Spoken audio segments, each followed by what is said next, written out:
Here in our mountains, we have always done the term regenerative ag. That's a keyword, buzzword that's going around now. People ask me, what is that? And I'm like, well, that's really what we've been doing.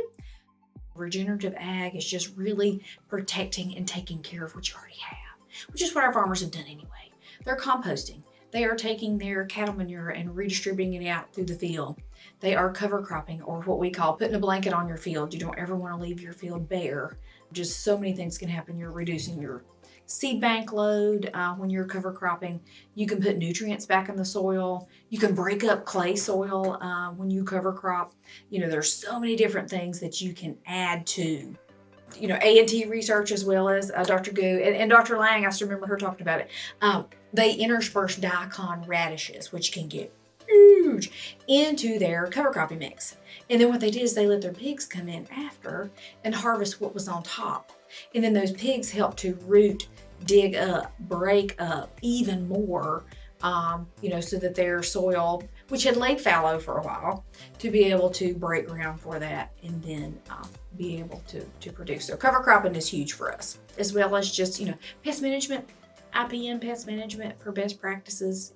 Wait till that threshold of disease and or insects gets to the point where, okay, I can no longer sustain this. My plants can no longer sustain this, and me actually get a harvest that will be economically feasible for me. That's when I come in with something, and whether that's an alternative or whether that's a commercial, pesticide, either one, mechanical and or not. But cover cropping number one is what we talk about first with our farmers. Also, we do some plastic mulches as well. Randy Falk did amazing research also with NCA&T on the different colors of plastic mulch, the biodegradable mulch. We know that there are centers that are trying to figure out how to recycle that product, even coming out of the field, being quote unquote dirty. They're trying to figure out how to utilize that. But we definitely have people that are utilizing the reflective mulches. The black and white mulch, you can flip it over on one side and have it be white, but in that same roll. So, in the summertime, you can flip it to white. But if you're planting the cusp of the season in March, you want to put it on black. So it's going to absorb that heat. But in that same roll, how efficient. I don't have to buy 2 rolls. I can just flip it over, put it on the bedder, and it's going to roll out white to where it's going to reflect the heat. As well as drip irrigation. And that's something as well if our farmers are able to and have the capacity to. Especially, of course, with plastic, you need to do drip. Just talking about how much more efficient you are with your water. And trying not to do overhead irrigation if we can help it, just with evaporation and waste of water. We try to help them target their water. And a lot of times we don't have to irrigate, especially if you're not doing drip irrigation in our area. So I'm thankful for that.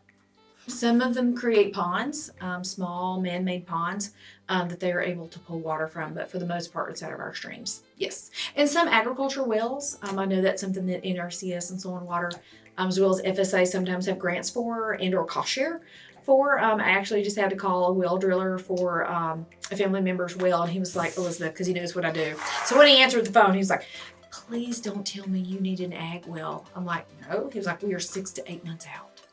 Like so many people are starting to put in agricultural wells instead of using the streams and or using residential household wells, which is great. It's a good thing. That's a good thing.